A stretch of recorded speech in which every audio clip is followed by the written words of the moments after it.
The political master channel पर एक बार फिर से आप सभी का स्वागत है। आज इस वीडियो में क्लास 11 के इतिहास के कंप्लीट सिलेबस, यहाँ कंप्लीट सिलेबस की हम बात करें। इस कंप्लीट सिलेबस से जितने भी इम्पोर्टेंट क्वेश्चन हैं, जो भी क्वेश्चंस आपके एग्ज़ाम में आने वाले हैं, उन सभी क्वेश्चंस को, उन सभी एमसीक्यू को हमने इस सिंगल वीडियो में शामिल किया है। सो प्लीज़ एंड तक ज़रूर देखिएगा और हमारे इस प्रयास को आप सफल बना सकते हैं।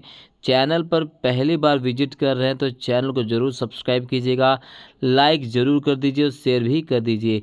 तो चलिए सबसे पहले क्वेश्चन की तरफ। तो सामंतवाद जो है जर्मन भाषा के किस शब्द से निकला है? तो सामंतवाद जो है जर्मन भाषा के फ्यूड से निकला है और इसका अर्थ होता है भूमि का टुकड़ा। क्या होता है? भूमि का टुकड़ा। इस टाइप के एमसीक्यूज आपसे पूछे जा सकते हैं। फ्रांस के राजाओं का अपनी प्रजा के साथ जुड़ाव जिस प्रथा के कारण था, उस प्रथा को क्या कहा जाता है? उस प्रथा को वैसलेज कहा जाता है। सामंतवाद के अंतर्गत अभिजात वर्ग यानी लॉर्ड का घर कहलाता था मेनर। नाइट को अपने सेवाओं के बदले लॉर्ड से मिलती थी। क्या मिलती थी? फीस मिला करती थी। सामंतवाद के अंतर्गत कुशल योद्धाओं का वर्ग क्या कहलाता था? तो सामंतवाद के अंतर्गत कुशल योद्धाओं का वर्ग नाइट्स कहलाता था। चर्च द्वारा कृषक से लिया जाने वाला वार्षिक कर टीथ क्या है? तो ये उपज का 10वां भाग है। 529 में इटली में स्थापित मठ का क्या नाम था? तो 529 में इटली में स्थापित मठ का नाम था सेंट बेनेडिक्ट। इसी प्रकार से 910 में बरगंडी का प्रसिद्ध मठ का क्या नाम था? उसका नाम था कुलूनी। भिक्षुओं के वे समूह जो मठों में रहना पसंद नहीं करते थे, क्या कहलाते थे? उन्हें फ्रायर कहा जाता था। तीसरे सामंती वर्ग में शामिल थे, तो तीसरे सामंती वर्ग में शामिल किसान थे कृषि दास अथवा बंधक किसान कहलाते थे सर्फ। राजा द्वारा लगाए जाने वाले प्रत्यक्ष कर को क्या कहा जाता था? टैली से मुक्त कौन थे? वे किसान। सामंती काल में प्रत्येक शिल्प या उद्योग का संगठन कहलाता था श्रेणी या गिल्ड। कैथेड्रल चर्च को कहा गया है। चर्च के बड़े बड़े शहर जो होते थे जहाँ चर्चों का निर्माण किया जाता था, फ्रांस के बड़े चर्च कहलाते थे कैथेड्रल। कृषकों ने विद्रोह कब किया? तो 1323 फेल्डर्स, 1358 फ्रांस और 1381 इंग्लैंड। फ्रांस का बालक शासक कौन था? तो फ्रांस का बालक शासक था लुई 13वां। वर्तमान में इंग्लैंड में प्रशासनिक प्रणाली क्या है? राजतंत्र। इसी प्रकार से मध्यकाल किसे कहते हैं? तो 500 से 1500 ईस्वी तक के काल को मध्यकाल कहा जाता है। मध्यकाल की विशेषताएं क्या है? मध्यकाल में चर्च बहुत ही शक्तिशाली संस्था थी और इस काल में सामंतवाद का उदय हुआ और मध्यकाल में कोई केंद्रीय सत्ता नहीं थी, इसलिए इसे अंधकार युग भी कहा जाता है। क्या कहा जाता है? इसे अंधकार युग भी कहा जाता है। कई बार क्वेश्चन पूछा था कि मध्यकाल को अंधकार युग क्यों कहा जाता है। काफ़ी इम्पोर्टेंट क्वेश्चन है ये। इसी प्रकार से वाइकिंग लोग कौन थे? तो वाइकिंग लोग कौन थे? तो वाइकिंग जो लोग थे वो स्कैंडिनेविया अर्थात नॉर्वे, स्वीडन, डेनमार्क और आइसलैंड के वो लोग थे जो 8वीं से 11वीं शताब्दी बीच उत्तर पश्चिमी यूरोप पर आक्रमण करने बाद वहीं बस गए। ठीक है, इन्हें वाइकिंग कहा गया। इसी प्रकार से सामंतवाद का अर्थ स्पष्ट कीजिए। 2 नंबर में क्वेश्चन पूछ सकता है। तो सामंतवाद जो है जर्मन शब्द जो है फ्यूड से बना है। फ्यूड का अर्थ भूमि का टुकड़ा, अर्थात ऐसी प्रणाली को सामंतवाद कहा जाता है जिसमें भूमि के बदले सेवाएं प्राप्त की जाती हैं। और सामंती समाज का उदय मध्यकालीन यूरोप में हुआ। तो चैनल पर नए हैं तो सब्सक्राइब ज़रूर कीजिएगा और आप सभी से इल्तिजा रिक्वेस्ट है कि इस वीडियो को अंत तक ज़रूर देखें। और अगर अंत तक आपने इस वीडियो को देख लिया तो मैं आप सभी से वादा करता हूँ, ये गारंटी मेरी, कि हिस्ट्री में एक भी क्वेश्चंस आपके नहीं छूटेंगे। रोमन साम्राज्य का कौन सा प्रांत आगे चलकर फ्रांस बना और कैसे? तो रोमन साम्राज्य का जो गॉल है वो आगे चलकर जो है फ्रांस बना। इसे जर्मनी की फ्रैंक नामक एक जनजाति ने अपना नाम देकर इसे फ्रांस बना दिया। फ्रांस का समाज किस आधार पर 3 वर्गों में बटा हुआ था? तो फ्रांस का जो समाज है वो किस आधार पर 3 वर्गों में बटा हुआ था?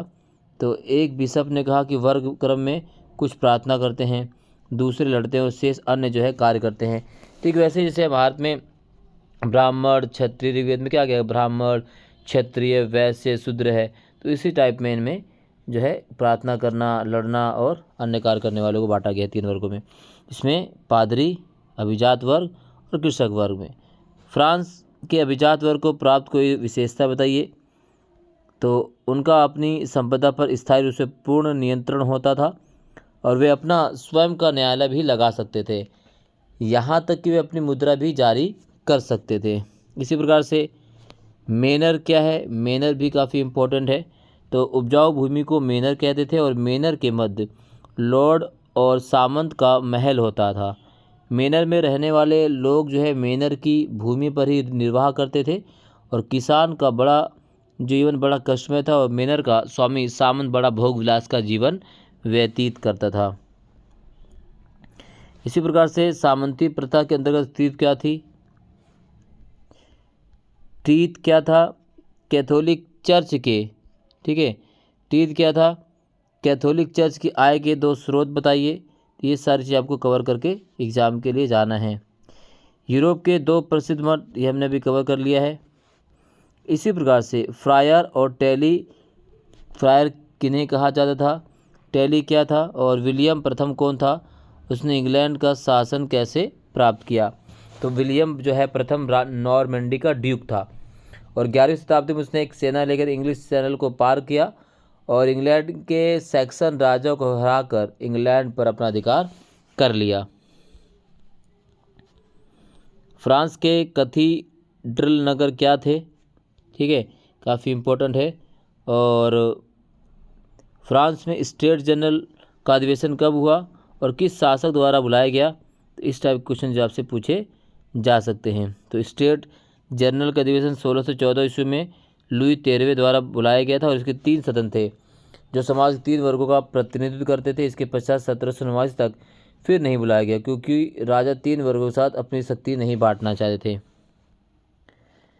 इसी प्रकार से फ्रांस के प्रारंभिक सामंती समाज के 2 लक्षण क्या हैं?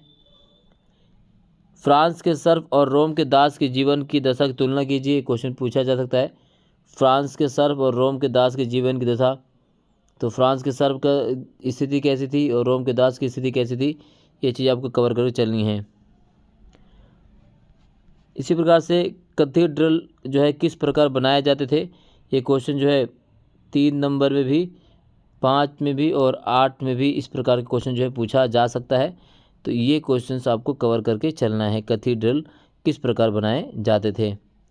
14वीं शताब्दी के आर्थिक संकट ने कृषकों में किस प्रकार सामाजिक असंतोष को जन्म दिया? ये किस बात का संकेत था? तो जो 14वीं शताब्दी के संकट से लॉर्डों की आय बुरी तरह क्या हुई थी? प्रभावित हुई और मजदूरी की दरें बढ़ने और कृषि संबंधी मूल्यों की गिरावट ने उनकी आय को घटा दिया और निराशा में उन्होंने अपने धन संबंधी अनुबंधों को तोड़ दिया और फिर से पुरानी मजदूरी सेवाओं को लागू कर दिया गया। इसी प्रकार से मध्यकालीन यूरोप में नगरों के उत्थान का जनजीवन पर क्या प्रभाव पड़ा? अगला जो इम्पोर्टेंट है, मध्यकालीन यूरोप के मठों में ईसाई भिक्षु कैसा जीवन बिताते थे? इम्पोर्टेंट है ये। इसी प्रकार से आपको करना है क्वेश्चन, सामंतवाद के पतन के क्या कारण थे? तो सामंतवाद का पतन कैसे हुआ, ये 8 नंबर में क्वेश्चन पूछा जा सकता है, काफ़ी इंपॉर्टेंट है। सामंतवाद के पतन के क्या कारण थे? तो ये चीज़ें आपको कवर करके चलनी कि सामंतवाद के पतन के क्या कारण थे। मोस्ट इम्पॉर्टेंट क्वेश्चन में से एक है ये, सामंतवाद का पतन। अगला सवाल जो इसमें है वो है, यूरोप में 14वीं शताब्दी का संकट क्या था? तो 14वीं शताब्दी का संकट 8 नंबर में बहुत बार क्वेश्चन पूछा गया। मोस्ट इंपॉर्टेंट क्वेश्चन में से एक है कि यूरोप में जो है 14वीं शताब्दी का संकट क्या था? तो इसमें क्या था? मौसम में परिवर्तन, गहन जुताई और जनसंख्या में वृद्धि, चांदी के उत्पादन में कमी, महामारियाँ। इसी प्रकार से इसके क्या परिणाम रहे? तो ये सारी चीज़ आपको लिखनी है 14वीं शताब्दी के संकट के बारे में। मोस्ट इम्पॉर्टेंट क्वेश्चन है ये। रेनेसा का शाब्दिक अर्थ क्या है? तो पुनर्जन्म। कोलंबस अमेरिका 1492 में ईस्वी में पहुंचा। यूरोप में सबसे पहले विश्वविद्यालय कहाँ स्थापित हुए? तो इटली में। रेनेसा कालीन इटली का सबसे जीवंत बौद्धिक नगर था फ्लोरेंस। मध्यकालीन यूरोप में सबसे अधिक प्रभाव था किसका? चर्च का। आयुर्विज्ञान विश्वकोश के लेखक थे अल राजी और सूक्ष्म परीक्षण के लिए मनुष्य के शरीर की चीर फाड़ करने वाला पहला व्यक्ति था आंड्रियस वेसेलियस। कौन थे? आंड्रियस वेसेलियस। दी पाइटा नामक लेप चित्र किसने बनाया था? तो माइकल एंजेलो द्वारा। फ्लोरेंस इटली के भव्य गुंबद का परिरूप निम्न वास्तुकार ने प्रस्तुत किया? तो उसका नाम था फिलिप्पो ब्रुनलेसी। पहले छापेखाने का निर्माण किसने किया? जोहानस गुटेनबर्ग ने 1448 में। द प्रिंस नामक पुस्तक के लेखक थे निकोलो मैकियावली। महिलाओं को शिक्षा प्राप्ति के लिए प्रेरित किसने किया? कसांद्रा फेदेल ने। मांटुआ राज पर शासन करने वाली पहली महिला थी इसाबेला द ईस्ते। चर्च की बुराइयों के आलोचक कौन थे? तो टॉमस मोर भी थे, इरसम्स भी थे और मार्टिन लूथर भी थे। प्रोटेस्टेंट सुधारवाद के प्रवर्तक थे मार्टिन लूथर। यूटोपिया के लेखक थे टॉमस मोर। कोपरनिकस के सूर्य केंद्रीय सौरमंडल सिद्धांत को लोकप्रिय बनाया कि किसके द्वारा? केपलर के द्वारा।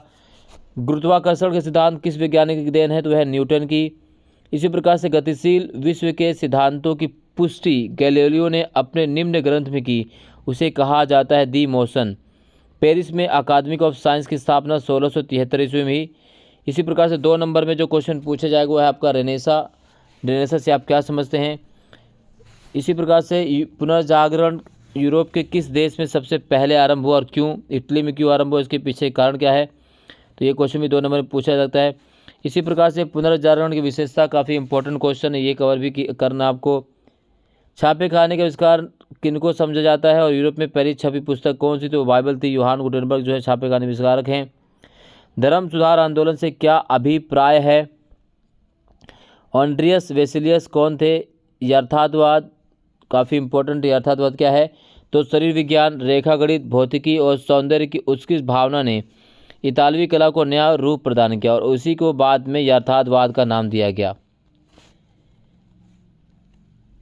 माइकल एंजेलो बुआनारोती कौन था? इटली की कला के क्षेत्र में इसका क्या योगदान था?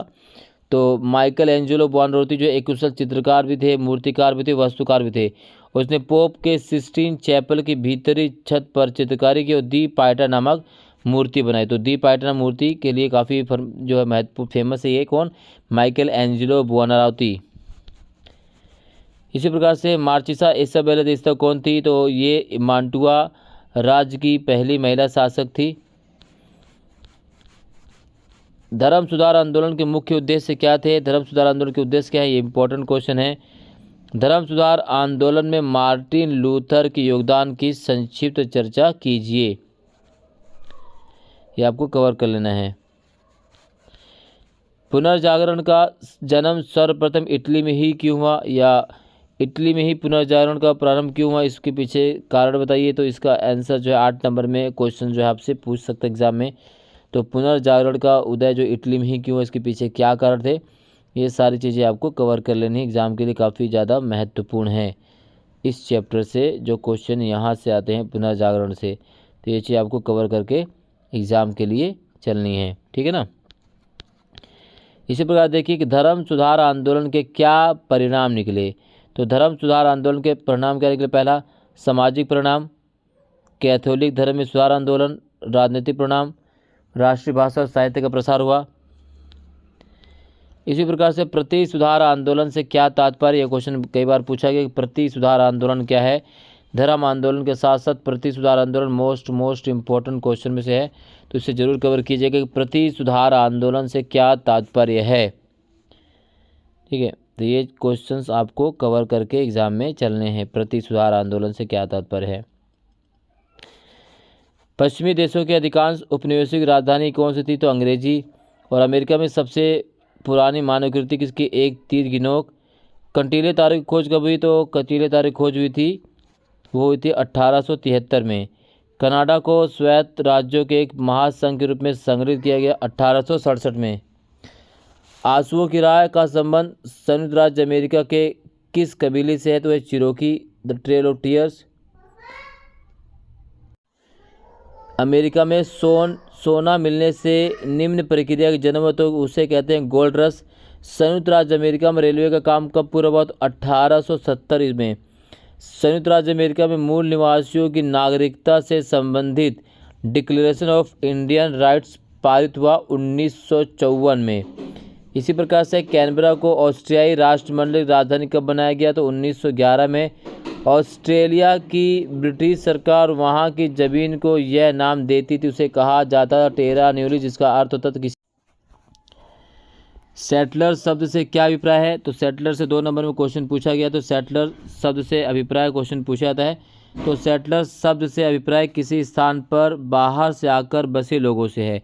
ये शब्द का प्रयोग दक्षिण अफ्रीका में डचों के लिए, आयरलैंड में, न्यूजीलैंड और ऑस्ट्रेलिया में ब्रिटिश लोगों के लिए और अमेरिका में यूरोपीय लोगों के लिए किया जाता है। काफ़ी ज़्यादा महत्वपूर्ण सवाल है ये।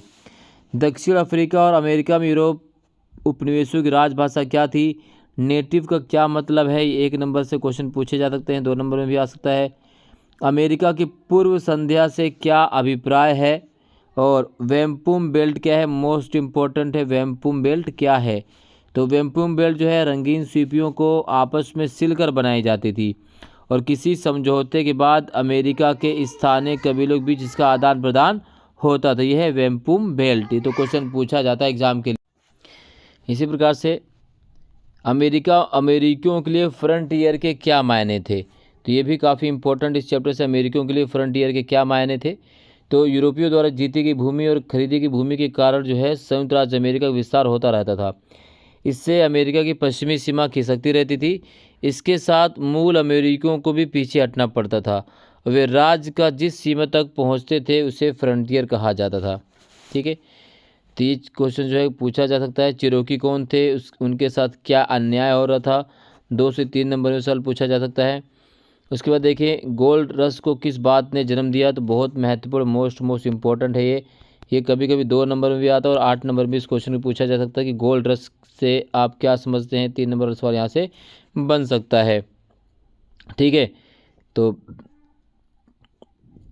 अमेरिका महाद्वीप के लिए गोल्ड रश किस प्रकार वरदान सिद्ध हुआ?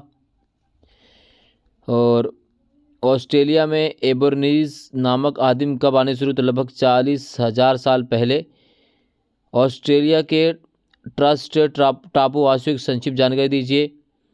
और इसी प्रकार से ऑस्ट्रेलिया की अधिकतर जनसंख्या कहाँ बसी हुई थी और क्यों? ऑस्ट्रेलिया की खोज किसने की? यूरोपियनों और ऑस्ट्रेलिया के मूल निवासियों के संबंध क्यों बिगड़ गए?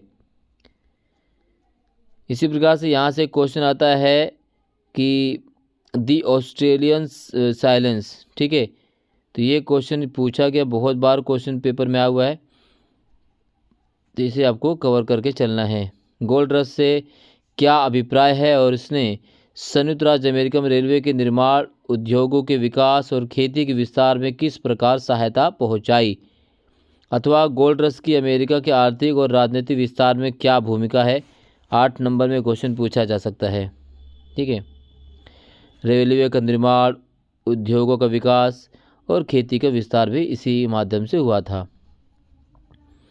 दी ऑस्ट्रेलियन साइलेंस क्या थी? इसने ऑस्ट्रेलिया के मूल निवासियों की संस्कृति और परंपराओं को पुनर्जीवित करने में कैसे सहायता पहुंचाई? इस चैप्टर का ये मस्ट डू है, मोस्ट इम्पॉर्टेंट क्वेश्चन है। The great Australian silence.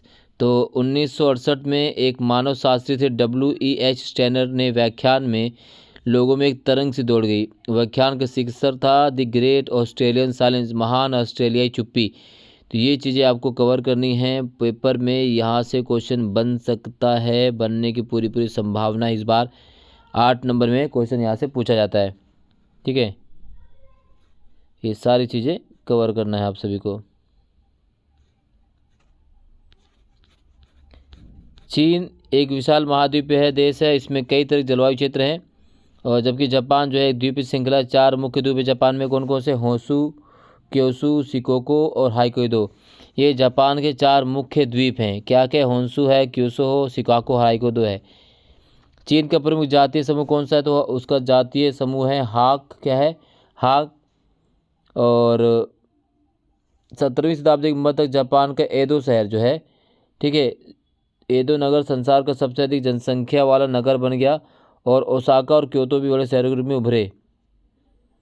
इसी प्रकार से 1867 से 68 ईस्वी में जापान में शोगुन, जिसे तोकुगावा वंश का शासन समाप्त कर दिया गया। किसने? शोगुन ने शासन समाप्त कर दिया गया तोकुगावा वंश का। इसी प्रकार से अगर हम बात करें कि दूसरे विश्व युद्ध में जापान के हिरोशिमा और नागासाकी नामक नगरों पर बम गिराए गए। चीन का छिंग राजवंश पश्चिमी शक्तियों द्वारा पेश की गई चुनौतियों का सामना करने में असफल रहा। और यहाँ से जो है क्वेश्चन कई बार पूछे गए हैं। चीन में मांचू शासन के पतन के बाद गणराज्य की स्थापना हुई और इसकी घोषणा 1 जनवरी 1912 ईस्वी को की गई थी। प्राचीन चीन का महानतम इतिहासकार माना जाता है सिमा छिन को। दुनिया की तीसरी सबसे लंबी नदी है यांगसी। दुनिया की तीसरी सबसे लंबी नदी कौन सी? यांगसी है। चीन का सबसे प्रमुख जातीय समूह हान। जापान की राजधानी टोक्यो का प्राचीन नाम क्या है? तो टोक्यो का प्राचीन नाम है एडो। इसी प्रकार से जापान में मेजी पुनर्स्थापना कभी? तो 1867 से 68 में। अमेरिका ने जापान के साथ समझौते के लिए किसको भेजा था? तो कमांडोर मैथ्यू पेरी को अमेरिका द्वारा जापान के साथ समझौते के लिए भेजा गया था। उसका नाम था कमांडोर मैथ्यू पेरी।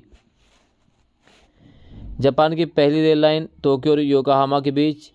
जापान में पहला रेडियो स्टेशन कब खुला? तो 1925 में। जापान के किस नगरों पर नाभिकीय बम गिराया गया? तो हिरोशिमा नागासाकी पर। चीनी गणतंत्र के पहले राष्ट्राध्यक्ष थे सन यात सेन। चीनी गणतंत्र के पहले राष्ट्राध्यक्ष। रूसी जापान युद्ध 1905 में। चीन में मांचू शासन का अंत हुआ और गणतंत्र की स्थापना हुई 1911 में।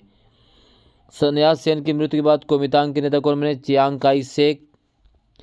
पेकिंग विश्वविद्यालय चीन की स्थापना कब हुई? 1902 में। इसी प्रकार से चीनी कम्युनिस्ट पार्टी की स्थापना 1921। पीपुल्स रिपब्लिक ऑफ चाइना की सरकार की स्थापना 1949। और ताइवान में चीनी गणतंत्र की स्थापना किसने की? चियांग काई शेक ने। सर्वहारा के तानाशाही शब्दों का सर्वप्रथम प्रयोग किया था कार्ल मार्क्स के द्वारा प्रयोग किया गया था। मेजी पुनर्स्थापना से क्या अभिप्राय है? ये मोस्ट इंपॉर्टेंट क्वेश्चन है। मेजी पुनर्स्थापना से क्या अभिप्राय है?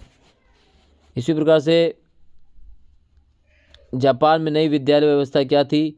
मेजी शासन के अधीन किए गए 2 सैनिक परिवर्तन को बताना, यानी मेजी शासन के अधीन किए गए 2 सैनिक परिवर्तन। इसी बीच देखिए, चीन में बक्सर विद्रोह कब हुआ? चीन में गणराज्य की स्थापना का संक्षिप्त वर्णन दीजिए। चीन में आगे की ओर बड़ी छलांग ग्रेट लीप फॉरवर्ड। ये क्वेश्चन जो है यहाँ से कई बार जो 8 नंबर में भी पूछा गया और शॉर्ट आंसर में भी इस क्वेश्चन को पूछा जा सकता है। तो ग्रेट लीप फॉरवर्ड यानी चीन में आगे की ओर बड़ी छलांग से क्या अभिप्राय है? फिर आपका आता है चीन में सर्वहारा संस्कृति क्रांति क्या थी? और चीन में प्रचलित कन्फ्यूशियसवाद की विचारधारा क्या थी? तो कन्फ्यूशियसवाद की विचारधारा कन्फ्यूशियस और उनके अनुयायियों की शिक्षा से विकसित की गई थी। इसका संबंध जो है अच्छे व्यवहार, व्यवहारिक समझदारी और उचित सामाजिक संबंधों से था। सन यात सेन के 3 सिद्धांत आधुनिक चीन के निर्माता कौन थे? डॉक्टर सन यात सेन। तो उनके 3 सिद्धांत मोस्ट इंपॉर्टेंट क्वेश्चन है ये। तो राष्ट्रवाद, गणतंत्र, समाजवाद, यानी सन मिन चुई। ठीक है। चियांग काई शेक कौन थे? उन्होंने महिलाओं को कौन से 4 सद्गुण अपनाने के लिए कहा था? तो महिलाओं से 4 सद्गुण अपनाने के लिए कहा गया। सतीत्व, रगरू, वाणी और काम।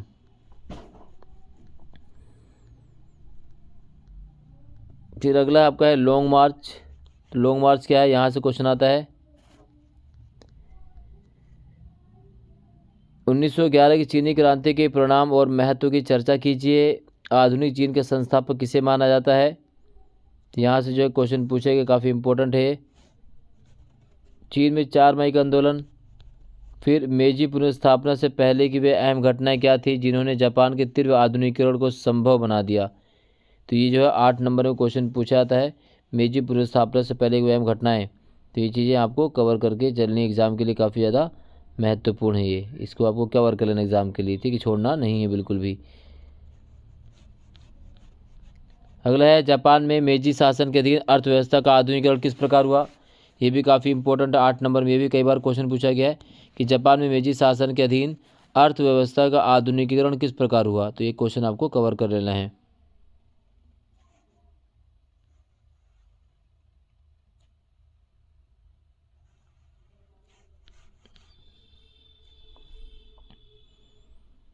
जापान के आक्रामक राष्ट्रवाद पश्चिमीकरण परंपरा की विवेचना कीजिए। ये भी क्वेश्चन पूछा गया कई बार एग्जाम में, तो काफ़ी इंपॉर्टेंट, तीनों क्वेश्चन बहुत ज़्यादा इंपॉर्टेंट है। चीन में 1949 की सर्वहारा क्रांति क्या है? इसी प्रकार चीन में 1949 की क्रांति कैसे हुई और चीन पर इसके क्या प्रभाव पड़े, तो इसको भी आपको कवर कर लेना है। ज़्यादातर आप जो है जापान और मेजी पुनर्स्थापना से क्वेश्चन पूछे जाते रहे 8 नंबर्स में। इसके अलावा चीन ने 1978 से शुरू होने वाले सुधारों के विभिन्न पहलुओं की चर्चा कीजिए। यानी जैसे चीन ने जो है ना 1971 में 1978 में अपनी जो है अर्थव्यवस्था को ओपन कर दिया था, जिसे हम खुले द्वार की नीति के नाम से जानते हैं। उसके बाद से लगातार चीन जो है आर्थिक प्रगति के उच्च शिखर पर पहुंचता रहा। तो ये चीन में आर्थिक सुधार किस प्रकार हुए, इस पर चर्चा करना है। तो यहाँ से क्वेश्चन पूछा जा सकता है।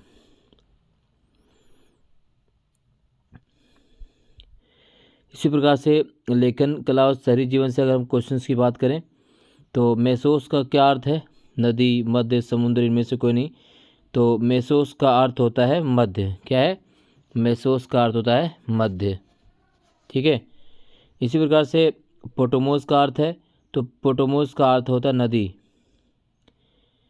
इराक मेसोपोटामिया के जिस भाग में सबसे पहले नगर लेखन प्रणाली का प्रादुर्भाव हुआ तो वह है पूर्वी भाग में, दक्षिण के रेगिस्तान में, या उत्तरी भाग में तो है दक्षिण के, इनमें से कोई नहीं, वो है दक्षिण के रेगिस्तानी भाग में।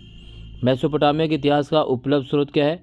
लिखित दस्तावेज, मुद्राएं करें तो उपरोक्त सभी प्राचीन व्यवस्थाओं में जहाँ की खेती सबसे अधिक उपज देने वाली थी वो कौन सी है? तो ये दक्षिण मेसोपोटामिया की। किसकी है वो? दक्षिणी मेसोपोटामिया की। मेसोपोटामिया के प्राचीनतम नगरों का निर्माण लगभग शुरू कब हुआ? तो मेसोपोटामिया के प्राचीनतम नगरों का निर्माण शुरू हुआ है लगभग 3000 ईसा पूर्व में। कब हुआ? लगभग 3000 ईसा पूर्व में। मेसोपोटामिया की देवी इन्नाना थी, तो मेसोपोटामिया की देवी इन्नाना थी किसकी? प्रेम और युद्ध की। मेसोपोटामिया में खेतों, मत्स्य क्षेत्रों और लोगों के पशुधन का स्वामी माना जाता था। किसे? तो वो माना जाता था आराध्य देवी को। मेसोपोटामिया के लोग अपनी देवता को अर्पित क्या करते थे? मछली, अन्न, दही या उपरोक्त सभी। तो मेसोपोटामिया के लोग अपनी देवता को सभी अन्न भी अर्पित करते थे, दही भी, मछली भी। तांबा और रागा नामक धातुओं के मिश्रण से बनने वाली मिश्र धातु है, तो उसे तांबा और रागा नामक धातुओं के मिश्रण से बनने वाली मिश्र धातु स्टील, पीतल, कांसा और या इनमें से तो है कांसा। वारकारसिस नामक मूर्तिकला का प्रसिद्ध नमूना मेसोपोटामिया के जिस नगर से मिला है उसे क्या कहा जाता है? उर कहा जाता है। तो ये जितने भी MCQs हैं, ये चैप्टर वाइज हमने MCQ को भी कवर किया है। चैप्टर में जितने भी इम्पोर्टेंट क्वेश्चन आ सकते हैं उनको भी कवर किया है। तो आप ज़रूर कवर कर लीजिए, इससे आप 100% जो है हिस्ट्री में 80 में से 80 नंबर ला सकते हैं। तो इसके लिए ये कंप्लीट वीडियो आपको देखनी होगी। इतना तो आप मेहनत कर सकते हैं कि इस वीडियो को आपको आखिर तक यानी अंत तक देखना है। उसके बाद आप खुद एग्ज़ाम सेंटर में जब जाएंगे तो आप 100% क्वेश्चन अटेम्प्ट करने की स्थिति में होंगे। ठीक है। इसी प्रकार से बाइबल के किस भाग में मेसोपोटामिया का कई संदर्भों में उल्लेख किया गया है? तो बाइबल के प्रथम भाग ओल्ड टेस्टामेंट में। किसमें? बाइबल के प्रथम भाग ओल्ड टेस्टामेंट में। बाइबल में मेसोपोटामिया का कई संदर्भ में उल्लेख होने का मेसोपोटामिया महत्वपूर्ण था किसके लिए? तो मेसोपोटामिया महत्वपूर्ण था यूरोप वासियों के लिए। किसके लिए? यूरोप वासियों के लिए। इसी प्रकार से आज मेसोपोटामिया निम्न देश गणराज्य का भाग है। तो मेसोपोटामिया वर्तमान में किसका भाग है? ईरान का, अफगानिस्तान का, इराक का, चीन का। जल्दी से कमेंट में हमें बताइएगा। इसका इराक का। मेसोपोटामिया का चंद्र देवता कहलाता था। तो मेसोपोटामिया का चंद्र देवता क्या कहलाता था? उसे कहा जाता था उर। मेसोपोटामिया की व्यवस्था के अनुसार पानी और मल कहाँ जाता था?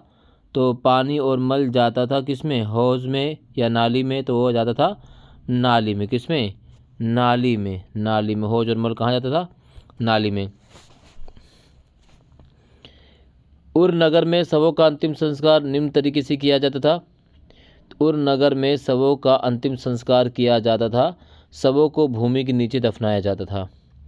माली नगर के ऊपरी क्षेत्र के अधिकांश भाग का प्रयोग जिस आर्थिक क्रिया के लिए होता था उस आर्थिक क्रिया का नाम है भेड़ बकरी चराने के लिए। संसार को मेसोपोटामिया की सबसे बड़ी देन क्या है? कालगणना, गणित की विद्वतापूर्ण परंपरा, और इसमें दोनों सही हैं। मेसोपोटामिया के लोगों ने एक वर्ष को कितने महीनों बांटा? तो 12 महीनों में।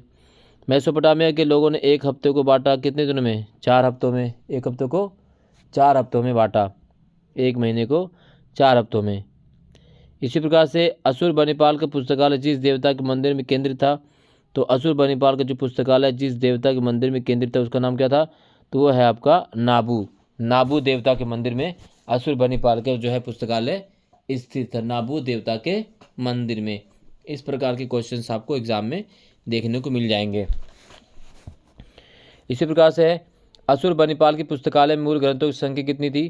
3000, बी 2000, सी 1000, डी 20,000। तो उसका सही आंसर है 1000। क्या सही आंसर है? 1000। ठीक है। इसी प्रकार से बेबीलोन को असीरियाई आधिपत्य से मुक्ति कब मिली? तो बेबीलोन को असीरियाई आधिपत्य से मुक्ति कब मिलती है? वो मिलती है 625 ईसा पूर्व में। बेबीलोन का अंतिम शासक कौन था? तो बेबीलोन का अंतिम शासक था नेबोनिडस। अशुरबनिपाल, नेबुलासर और जिम्रिलीन, तो है नेबोनिडस। बेबीलोन नगर का क्षेत्रफल कितना था? तो बेबीलोन नगर का क्षेत्रफल कितना है? लगभग 650 हेक्टेयर, तो है 850 हेक्टेयर से अधिक। मेसोपोटामिया में जो पहली पट्टिकाएं मिली वे लगभग है कितनी 3200 ईसा पूर्व की? तो है अब लगभग 3200 ईसा पूर्व की। मेसोपोटामिया की किलाकार लिपि का प्रत्येक चिन्ह व्यक्त करता था। तो मेसोपोटामिया की किलाकार लिपि का प्रत्येक चिन्ह किसको व्यक्त करता था? व्यंजन को, अक्षर को, स्वर को, उपयुक्त सभी को। तो मेसोपोटामिया की किलाकार लिपि का प्रत्येक चिन्ह व्यक्त करता था, वो था आपका अक्षर को। मारीनगर शाही राजधानी के रूप में खूब फला फूला। तो मारीनगर जो है शाही राजधानी के रूप में खूब फला फूला कब? तो वो था 2000 ईसा पूर्व के बाद। साइप्रस के द्वीप अलीसिया से आने वाली जिस धातु को उल्लेख पट्टिकाओं में मिला है वो कौन सी धातु है? तो वो धातु है तांबा। अलीसिया से क्या बनाया जाता था? तांबा। जुगरात बेबीलोन में था क्या था? जुगरात बेबीलोन नगर में था विशाल राजमहल, एक सीढ़ीदार। ठीक है।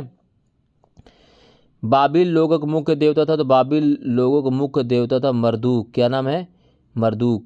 बाबिल लोगों की प्रमुख देवी थी। तो बाबिल लोगों की प्रमुख देवी थी इस्तर। क्या थी? इस्तर। दक्षिण मेसोपोटामिया के लोगों का उर देवता था, तो वो था सूर्य देवता। दक्षिण मेसोपोटामिया के लोगों का उर देवता क्या? सूर्य का देवता था। असीरियाई राज की स्थापना हुई थी। तो असीरियाई राज की स्थापना कब हुई थी? यहाँ देख सकते हैं 1100 ईसा पूर्व में। इराक अथवा मेसोपोटामिया का गर्मियों में भरपूर फल देने वाला पेड़ है वो है खजूर। क्या है? खजूर। मेसोपोटामिया हथियार बने थे किससे? तो मेसोपोटामिया हथियार किससे बने थे? लोहे से, तांबे से, रांगे से, कांसे से, तो है कांसे से। मेसोपोटामिया की सबसे पुरानी ज्ञात भाषा थी। तो मेसोपोटामिया की सबसे पुरानी ज्ञात भाषा है सुमेरियन।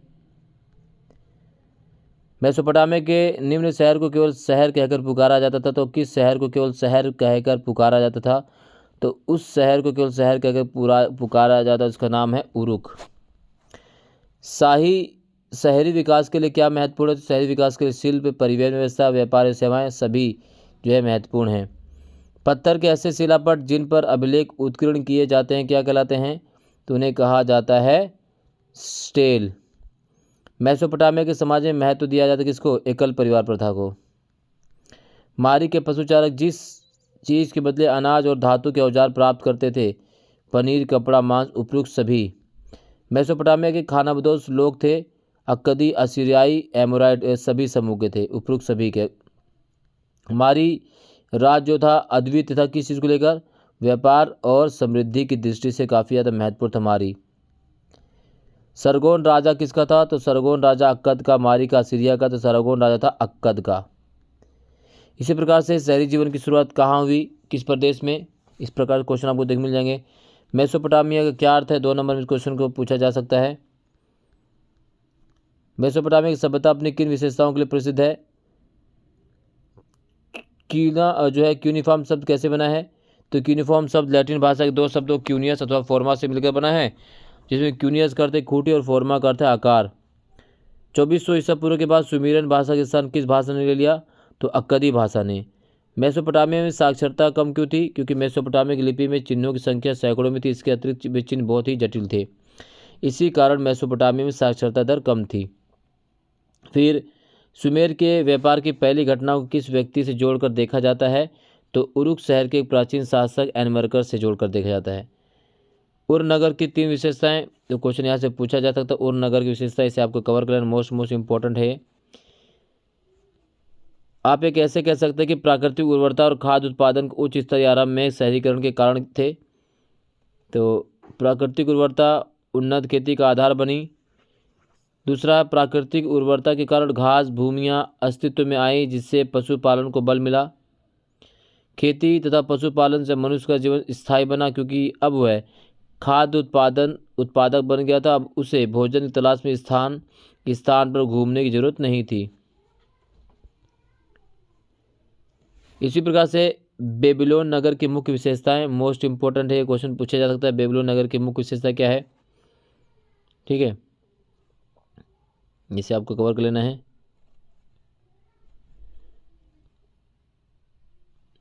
मेसोपोटामिया के उर नगर की विशेषताएं, ये भी काफ़ी इंपॉर्टेंट है। मेसोपोटामिया के उर नगर की विशेषताएं, तो उर नगर की विशेषता भी बहुत ही महत्वपूर्ण क्वेश्चन है ये।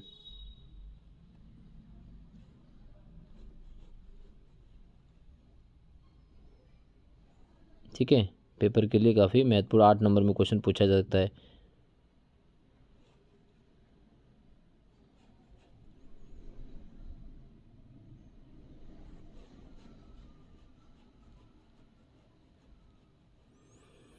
चैप्टर 2, 3 महत्वपूर्ण फैला हुआ साम्राज्य। रोम साम्राज्य में शामिल था, तो रोम साम्राज्य में क्या क्या शामिल था? आधुनिक यूरोप का अधिकांश भाग, ठीक है, पश्चिमी एशिया का अधिकांश भाग, उत्तर अफ्रीका का बहुत बड़ा भाग, उपरोक्त सभी इसका सही आंसर है। रोम साम्राज्य की दक्षिणी सीमा पर स्थित था, तो दक्षिणी सीमा पर स्थित था सहारा रेगिस्तान। क्या स्थित था? सहारा रेगिस्तान।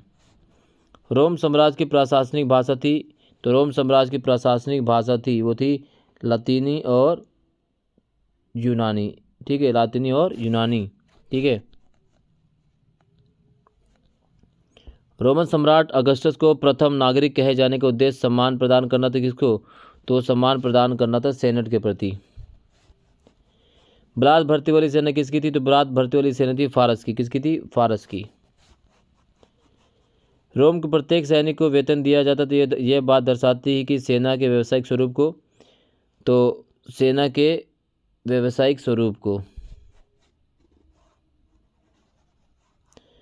गृह युद्ध का उद्देश्य क्या है? शत्रु को नीचे दिखाना, सत्ता हथियाना, अपनी वीरता का प्रदर्शन करना। उपयुक्त में से कोई नहीं, तो गृह युद्ध का इसमें से जो मतलब वो है सत्ता हथियाना।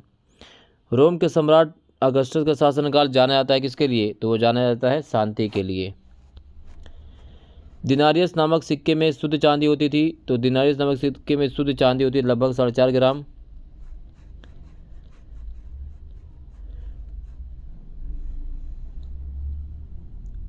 रोमन सेनेटरों और नाइट वर्ग असमानता दर्शाने वाला बिंदु है, तो वह कई नाइट जहाज़ों के स्वामी थे, कई नाइट साहूकार थे, कई नाइट व्यापारी थे। उपरोक्त सभी इसका सही आंसर है। रोमन सरकार ने चांदी के सिक्कों के स्थान पर जिस धातु के सिक्के चला वो था सोना। क्या नाम था? सोना। ईसाई धर्म रोमन साम्राज्य का राज धर्म बना कब? 4वीं शताब्दी ईसा पूर्व में। कब बना था? 4वीं शताब्दी ईसा पूर्व में। रोमेत्तर राज जिस मूल के लोगों ने स्थापित किया, तो रोमेत्तर राज जिस मूल के लोगों ने स्थापित किया, जर्मन, यूनानी, फ्रेंच, मंगोल। तो रोमेत्तर राज जो है जर्मन मूल के लोगों ने स्थापित किया था। रोमेत्तर राज की स्थापना कब हुई? तो रोमेत्तर राज की स्थापना हुई थी 510, 530, 520 या 540। तो उसकी हुई थी 540 के दशक में रोमेत्तर राज की स्थापना। निम्न लेखक की रचना से रोम के लोगों को अपने कामगारों के प्रति व्यवहार का पता चला, तो वह है आपका उपरोक्त सभी।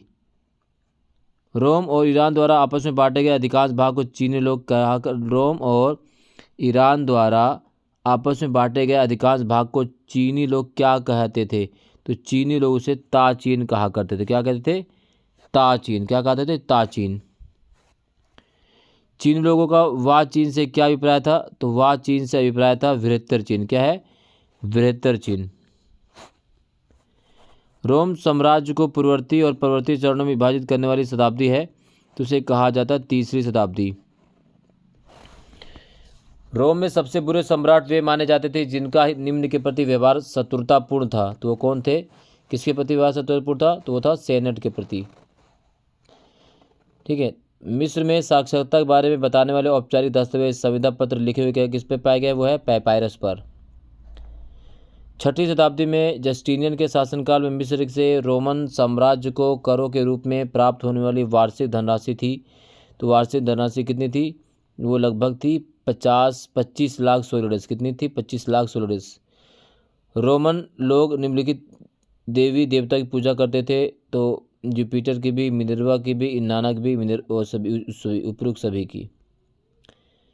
7वीं शताब्दी के प्रारंभिक दशकों में रोम साम्राज्य निम्न नाम से जाना गया था। तो उस नाम से जाना इसे कहा जाता बाईजेंटियम। क्या कहा गया? बाईजेंटियम।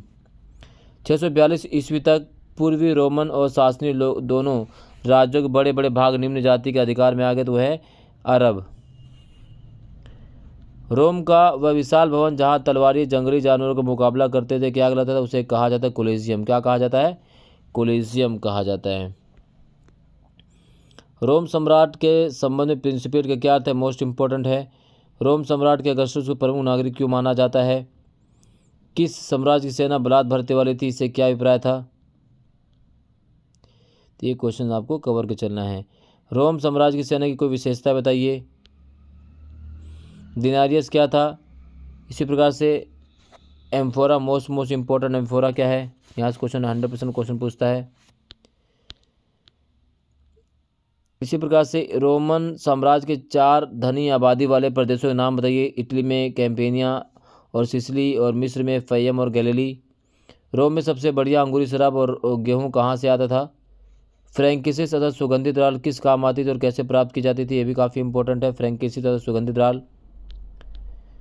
पूर्ववर्ती रोमन साम्राज्य के किसी 4 सामाजिक वर्गों के नाम बताइए। सेनेटर, अश्वरोही, जनता का सम्मानी वर्ग और दास। सोलिडस क्या था? ईसाईकरण से क्या अभिप्राय है? रोमोत्तर राज्य क्या थे? Post Roman state. 3 सबसे महत्वपूर्ण रोमोत्तर राज्य कौन से थे? स्पेन में विसिगोथों का राज, गौल में फ्रैंको का राज, और इटली में लोम्बार्डो का राज। सेंट अगस्टीन अफ्रीका के हिप्पो नगर के बिशप थे। उन्होंने चर्च के बौद्धिक इतिहास में सर्वोच्च स्थान प्राप्त था। प्रथम सम्राट अगस्टस ने 27 ईसा पूर्व जो राज्य स्थापित किया था उसे प्रिंसिपेट कहा जाता था। तो ये क्वेश्चन पूछ सकता है, इंपॉर्टेंट है काफ़ी ये।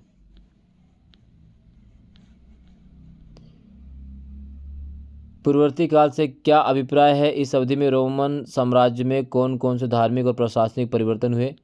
तो पूर्ववर्ती काल में कौन कौन से धार्मिक और प्रशासनिक परिवर्तन हुए? बहुत महत्वपूर्ण प्रश्न है ये, इसको आपको कवर करके चलना है पेपर के लिए। डायक्लोशियन के समय क्या क्या परिवर्तन हुए, ये भी आपको कवर कर लेना है साथ में। इसी प्रकार से सम्राट कंस्टेंटिनियन के जो सम्राट कंस्टेंटाइन जो था उस समय के क्या क्या परिवर्तन हुए, इसे भी आपको कवर करके चलना है एग्जाम के लिए। इसी प्रकार देखते हैं यायावर साम्राज्य, मोस्ट इंपोर्टेंट, यहाँ से 8 नंबर क्वेश्चन आता है। तो मंगोलों का यावारीकरण मध्य एशिया किस क्षेत्र में हुआ था? तो मध्य एशिया के स्टेपी क्षेत्र में। किसमें? स्टेपीज में हुआ था। मंगोल के स्टेपी क्षेत्र के दक्षिण भाग में मरुस्थल था किस चीज़ का? तो वो था सहारा या गोबी, तो वो है गोबी मरुस्थल। स्टेपीज प्रदेश के मंगोलों को सर्वप्रथम संगठित किसने किया? तो सर्वप्रथम संगठित किया था वो था चंगेज खान ने। किसने? चंगेज खान ने।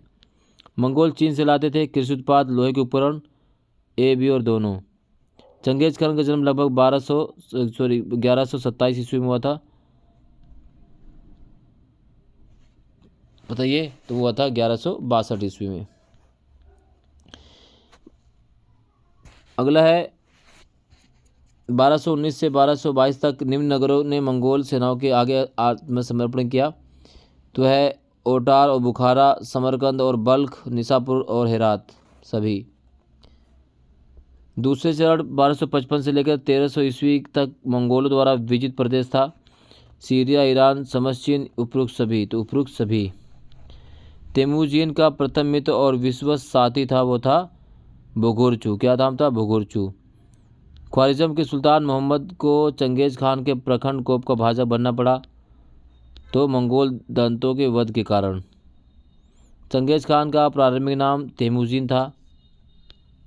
तेमुजिन ने अपने शत्रुओं को निर्णायक रूप से कब पराजित कर दिया? तो 1206 ईस्वी तक।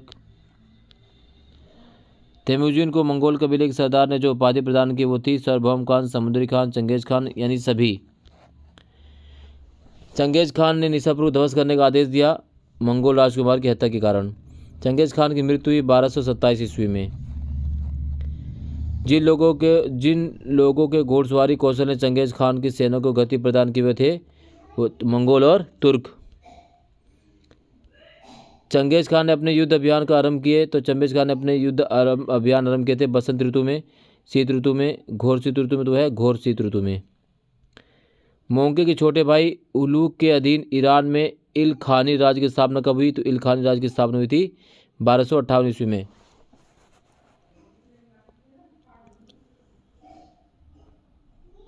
पेकिंग में महान खान के रूप में कुबलाई खान का राज्यारोहण कब हुआ? तो 1260 ईस्वी में, 1260 ईस्वी में। ठीक है, ये सच आपको कवर कर लेना है। तैमूर ने अपने आप को जिस उपाधि से विभूषित किया तो वो था सुरगेन और शाही दामाद, दोनों शाही दामाद। इसी प्रकार से जहीरुद्दीन बाबर ने दिल्ली और आगरा पर अधिकार कब किया? 1526 ईस्वी में। चंगेज खान ने निम्न संबोधन द्वारा अनेक ऐसे व्यक्तियों को सर्वाधिक रूप से सम्मानित किया। उसे कहा जाता है आंडा बड़ा भाई। जो मंगोल जनजाति की ही प्रथागत परंपराओं का एक संकलन था उसे कहा जाता है यासा, यानी यास। 13वीं शताब्दी में दुनिया के सबसे विशाल साम्राज्य का निर्माण किया किसने? तो इसे निर्माण किया सबसे ज़्यादा मंगोलों ने। चंगेज खान के पोतो बाटू ने किस देश पर विजय पाई? रूस, हंगरी, पोलैंड, उपरोक्त सभी में विजय पाई थी बाटू ने। तेमुजिन के पिता का हत्यारा कौन था? तो वो था ततार कराइट। चंगेज खान का सबसे छोटा पुत्र था तो चंगेज खान का सबसे छोटा पुत्र था तुलोए। मंगोल सम्राट सुरक्षित यात्रा के लिए मिलने वाले पासों यानी पैजा अथवा जरेज के बदले व्यापारी कर चुकाते थे। इसका बाज कर चुकाते थे। क्या चुकाते थे? बाज कर। याद रखना, बाज कर, बाज। मंगोल साम्राज्य की सुरक्षित यात्रा के लिए मिलने वाले पासों, पैसा अथवा जरेज के बदले व्यापारी क्या चुकाते थे? बाज कर। चंगेज खान का जो पोता कृषकों और नगरों के रक्षक के रूप में उभरा उसका नाम क्या था? Kublai Khan. कृषक वर्ग की रक्षा के लिए गजन खान ने जो भाषण दिया था उसे तैयार किसने किया था? उसे तैयार किया था वजीर रशीदुद्दीन ने। किसने? वजीर रशीदुद्दीन ने। निम्न को चंगेज खान की विधि संहिता का नाम दिया गया तो यास जो है विधि संहिता का नाम दिया गया। मंगोल साम्राज्य की संरचना में सबसे अहम भूमिका किसने निभाई? तो मंगोल साम्राज्य की संरचना में सबसे अहम भूमिका निभाई किसने? उलूस ने, यास ने या उलूस ने, तो है यास ने। गजन खान जो है वंशज था तो गजन खान किसका वंशज था? तो वो था तोलोय अथवा तुलोई का। बर्बर शब्द का क्या अर्थ है? 2 नंबर में आज क्वेश्चन आता है। मोंके कौन थे? तो मोंके चंगेज खान का पोता था। उसने फ्रांस के शासक लुई नोवे को यह चेतावनी दी थी कि वह मंगोलों पर आक्रमण करने का साहस ना करें। ठीक है, चंगेज खान के पोते बाटू ने के सैनिक अभियानों की सफलता बताइए। क्वेश्चन पूछा गया है 2 नंबर में। मंगोल कौन थे? चंगेज खान कौन था? संक्षेप बताइए। ठीक है,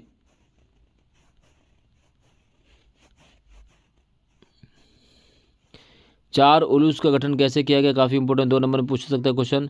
कुबकुर नामक कर क्या था? चंगेज खान को तो मंगोलों को महाना कैसे बना? ठीक है, कुरलताई से मान्यता मिलने के पश्चात चंगेज खान की सैनिक सफलता की चर्चा कीजिए। मोस्ट इंपॉर्टेंट है, 8 नंबर में क्वेश्चन पूछा जा सकता है ये वाला भी। इसे आपको कवर करके चलना है। 8 नंबर में क्वेश्चन पूछा जा सकता है ये।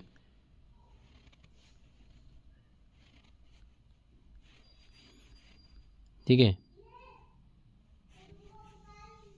ये क्वेश्चन आपको कवर कर लेना है। इसी प्रकार से बदलती हुई सांस्कृतिक परंपराएं, चेंजिंग कल्चर ट्रेडिशन की अगर हम बात करें तो ये भी हमने पूरी तरह से कवर कर लिया है इससे सारी चीज़ें।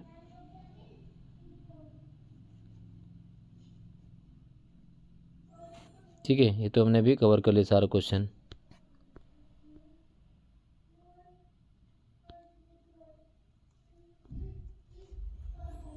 पादुआ और बेलूनिया विश्वविद्यालय के विधि शास्त्र के अध्ययन के केंद्र क्यों थे?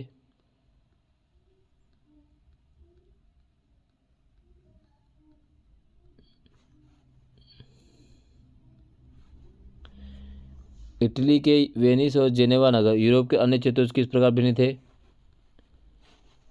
पादुआ और बेलूनी विश्वविद्यालय विधि शास्त्र के अध्ययन केंद्र कैसे बने? मानवतावादी क्या है? ठीक है, वेरिस और समकालीन फ्रांस में अच्छी सरकार विचार तुलना कीजिए। मानवतावादी विचारों का विश्लेषण क्या था? इंपॉर्टेंट है ये। पुनर्जागरण काल की वास्तुकला और इस्लामी वास्तुकला की विशेषताओं की तुलना कीजिए। फ्लोरेंस की प्रसिद्धि में किन दो व्यक्तियों का सबसे अधिक योगदान था? काफ़ी इंपॉर्टेंट है ये। रेनेसा व्यक्ति से क्या अभिप्राय? भी काफ़ी इंपॉर्टेंट है ये क्वेश्चन भी पूछा जा सकता है। ठीक है, ये चीज़ आपको कवर करके चलनी है पेपर के लिए। ठीक है, ये सारे क्वेश्चन आपको कवर कर लेने। इसी प्रकार से धर्म सुधार आंदोलन क्या था? इस आंदोलन के कारण क्या रहे? फिर इसके बाद आपका आता है प्रति धर्म सुधार आंदोलन। ठीक है, ये चीज़ हमने कवर कर ली है पहले ही। ठीक है, फिर आपका प्रति धर्म सुधार आंदोलन। ठीक है, ये सारी चीज़ हमने कवर कर लिया है। कुछ तिथि डेट ये भी काफ़ी इंपॉर्टेंट, इसको आपको कर लेना है। ठीक है, ये जो डेट है इसे क्वेश्चन यहाँ से पूछ सकते हैं। एक मूल निवासी विस्थापन, ये भी हमने कवर कर लिए। मूल निवासी विस्थापन सारे क्वेश्चन।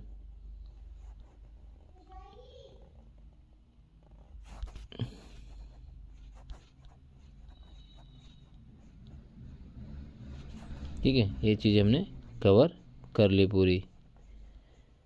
ठीक है, ये सारी हमने अभी तो कवर करी है। दोबारा से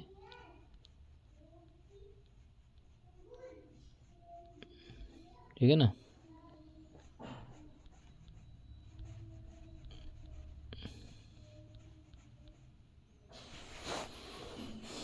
तो ये अभी तक जितने क्वेश्चंस हमने कवर किए हैं ये बहुत महत्वपूर्ण हैं। यहाँ से अगर यहाँ तक आपने कवर कर लिया है तो आपके इतिहास में, अगर हम करें हिस्ट्री में, 80 में से जो है आप 75 क्वेश्चन कंफर्म कर लेंगे। 80 में से 75 तो आपको 100% आएंगे।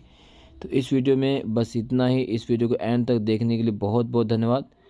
आप सभी का द पॉलिटिकल मास्टर चैनल पर एक बार फिर से स्वागत है। बहुत बहुत धन्यवाद। जय हिंद।